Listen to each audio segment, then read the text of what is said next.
नमस्कार। हम जेपी द्विवेदी भोजपुरी साहित्य रचना आलोचना चैनल से रउरा सभी के स्वागत करता है। आज समीक्षा सत्र में समीक्ष किताब बिया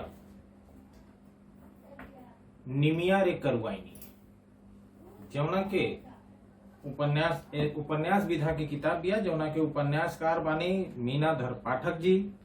प्रकाशन वर्ष 2024। प्रकाशन संस्थान सर्वभाषा प्रकाशन नई दिल्ली। एकरा विषय में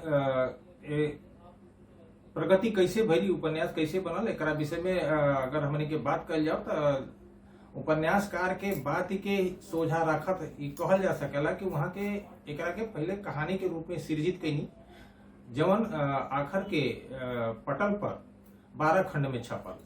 बाकी बाद में उनका ऐसा लागल कि एकरा के और विस्तार दिहल जा सकेला, तो वहां के विस्तार देहनी जौना के चलते जौन ओकर बाद में जौन स्वरूप निखर के आइल ओकरा के देखला के बाद भूमिकाकार दिनेश पांडे जी के कथन विचारणीय बाटे। एगो लमहर कहानी से शुरू भइल कथा के पसराव, बुनावट, समय के अंतराल और कलेवर के चलते निमिया रे करुआइनी यकीनन उपन्यास के दर्जा के चीजू है। भूमिकाकार दिनेश पांडे जी के यह कथन से असहमत होखला के कोनो कारण नहीं खे देखा। निमिया रे करुआइनी में स्त्री संवेदना के उनके मन के मुताबिक और उनकी स्थिति का हिसाब से गढ़ाइल बा। कथाकार अपना कथा विन्यास के स्मृतियन से जोड़त रोचक बनाव में कोनो कोर कसर नहीं खे छोड़ी। यह उपन्यास के नायिका सुरसतिया के करुणा आ दुख से भरल जिंदगी के जतरा जमन मन मेहनत आ देह के शोषण से होके गुजरत बा ओकर नीमन से शब्द चित्र खिंचाइल बा।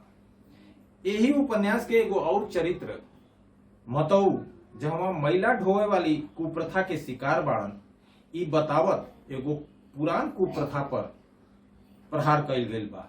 उहमें राजेश के बहाने अजुओ गटर के सफाई करे वालन के दुर्दशा आ उनके असमय मौत पर असमय मौत से होखे वाली समस्या के बखूबी उठावल गइल बा।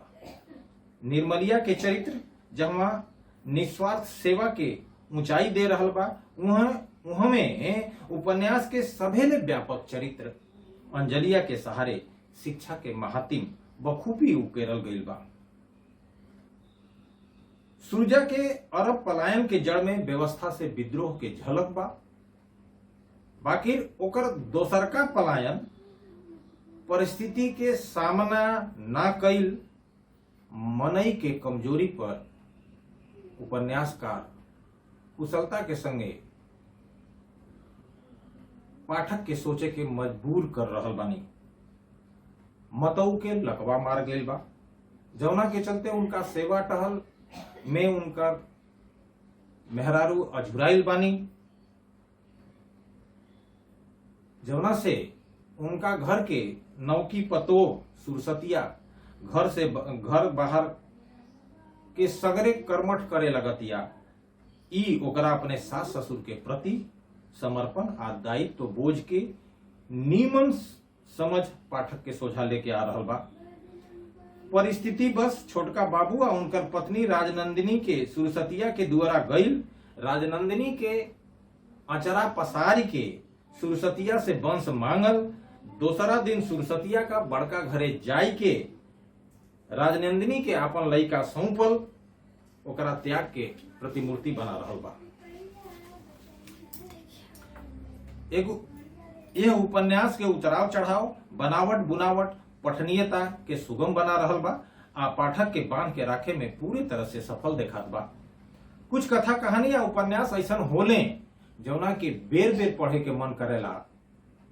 निमिया रे करुआइनी वही दर्जा के उपन्यास बा।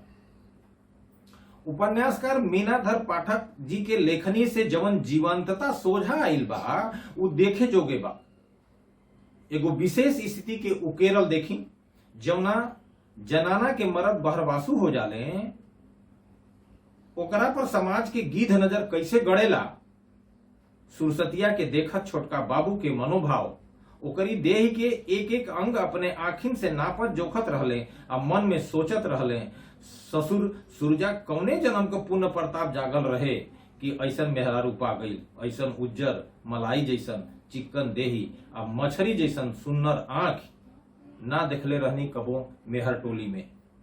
सुरसतिया समाज के एह नजर से घवाहिल होके अपजस से प्रताड़ित भइला के बादो अपना जन्मावल अपना करेजा के टुकड़ा के छोटकी मलकाइन के सौंप के अपना कलंक के धो लेवे के जतन करत बिया, बाकी दाग तो दाग है। समाज अपना नाजायज करनियों के पचा लेला आ अभिशप्त जीवन जिए खातिर अकेले कोनो मनई के बिलबिलाए खातिर छोड़ देला। यह उपन्यास के कथा से यह सोझा आ रहल बा।